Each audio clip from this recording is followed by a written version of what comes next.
Hello, this is Subaru Racer. Here I am trying to install this SubiSpeed 2015 WRX Limited / STI DRL harness. I saw there was no videos on this, so I'm hoping this can help you guys out a little bit. This is the 2015 STI. Two things I noticed, actually. First of all, let's show the first step. Well, actually the first step is actually putting the fuses, but that's not hard at all. I just put it underneath there. But one thing I found tricky was removing this. Instructions do say to put the flathead down here, and that helped loosen it up. But I noticed even after I loosened it up, I was wiggle, and I was afraid I was going to break this back here because I was pulling so hard. But I realized once you get it loose a little bit, you put your fingernails with your left hand or right hand or whatever, one of your hands underneath the bottom there. Put your fingernails, make sure it's grab like a piece of it, like the edge there, and then use your other hand. I don't have anyone to hold the camera for me, but I basically put one hand here with your fingernails, and then under here with your fingernails, and then pull together, and then finally it popped off for me because I was struggling to remove that. The other thing I noticed that was kind of tricky was removing this plastic retainer, this white thing. I used a flathead screwdriver as it says, but I had to work my way across, left to right, right to left, left to right, keep going underneath and digging that flathead screwdriver in between the joints right there where the white and the gray meet. And then once I did that, then it popped off. So if I find anything else that's annoying, then I'll make another video, part 2. Hello, it's me again.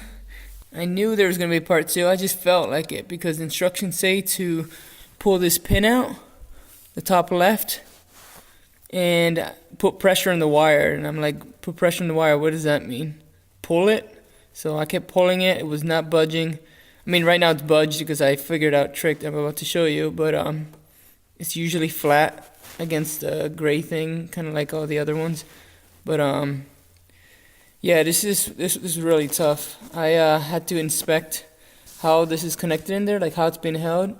I kind of wish my camera would focus. Oh boy, it's kind of hard, but if you can see underneath the pins, there's like a gray tab underneath. Here I can show you the connector that the SubiSpeed DRL harness included. Can illustrate the point better, I think. See if I can get it in focus. It's hard to tell, but you see there's a little divot. There it is. Little, like, I don't know what you call it. On this side it's not there, but on the other side there's like a little hole underneath. And that hole, it looks like, is what this gray clip underneath the other clip digs into. So I tried using a flathead screwdriver to push it through like the instructions say. I could not get it to budge. I thought I was going to break something. I put so much pressure, and I didn't want to break anything. Looks like it's focusing better. There it goes. Okay. Oh, come on. Not doing a very good job. Oh, boy. But anyway, come on. There's a clip underneath. Come on, focus. Maybe if I hold it. There you go. There's a clip underneath right there, you see? And I figured out that a thumbtack is just long enough to get in there. It's kind of hard to do it with one hand. But basically, I'll show you as best as I can. Basically, you got to stick the thumbtack in between the gray, I guess the hole. See how it's like a C shape?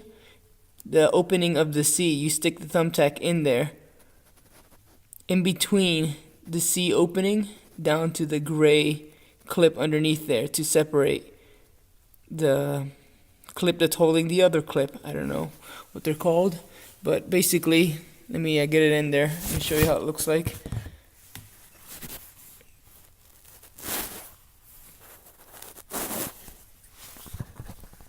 Okay, so basically, you need to angle it up. Once you get the thumbtack in there, it needs to be angled this way until you get underneath the clip. And then once you get it in there, you can feel it. You kind of like dig around. And then once you're in there, you push it down all the way down. Do it again. There we go. Once you get it in there and you feel it like kind of the clip separate from the other clip, you push it down in there, and then once it's pushed in there, I can't believe how easy it came out once it's in there.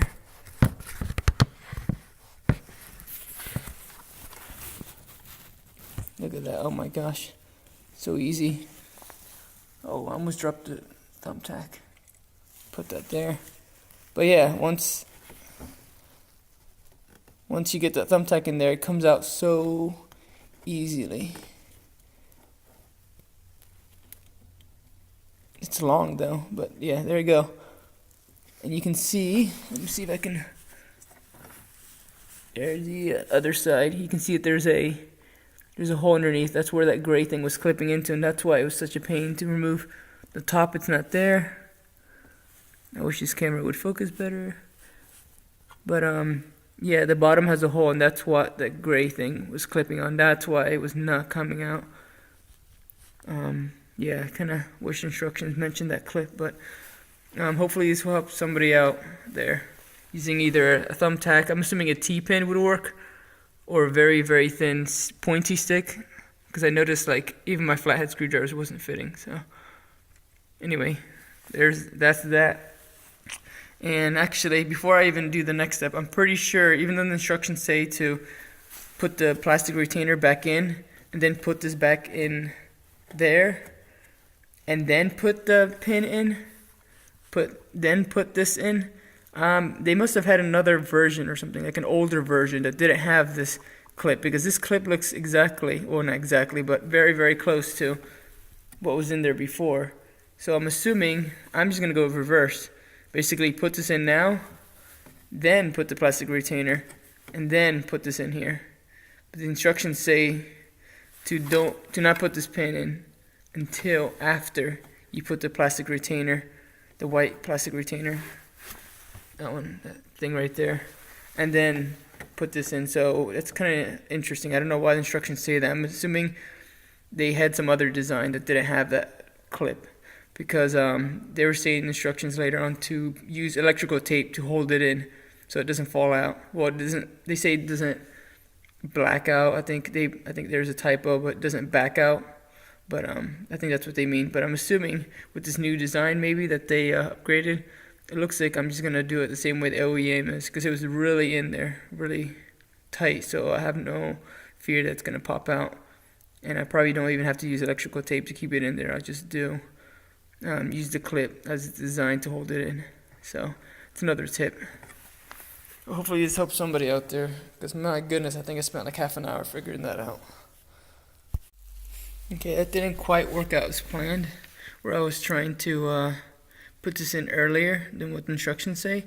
Because I noticed even if you do that, which is it's not a big deal if you do it early, is when you put it back into this retaining clip, it actually pops out. I mean, right now I already put it back in, but as you put this gray clip in, if you already put the harness red wire in, it will pop out. If it pops out, all you have to do is try to push it in, wiggle it a little bit until it clips into the pin that's in this black connector. You can feel it, because sometimes if it's still sticking out, that yellow ring, I guess to protect from the elements, is like back here instead of all the way flush with the gray clip, then you know that you gotta try again, like pull it out, try to fish it in there, try to get it in there. Once you feel it like grab onto the pin, then push in all the way. And once you feel it go all the way, like hit the end where you can't push it in anymore, then start putting this yellow, I don't know what you call this, plastic ring thing. Try to push it in there all the way around 360 until it's flush, as flush as you can make it. And then I also taped up the factory pin. So, alright, well, I still gotta put these wires and clean it up and zip tie. I got zip ties, so I'm gonna figure out how I'm gonna clean this up. But I was able to put the rest of it underneath here. Hopefully I could still close my hood. I'll check on that later. But I was able to fish it in there. Zip tied those together. So yeah, fish it underneath there, put it underneath here, and just followed it through. But yeah, after I clean this up, I'm gonna give it a whirl, and it should work. I'm pretty sure it will. I hope, after all that work. But yeah, okay. hopefully that helps somebody else out.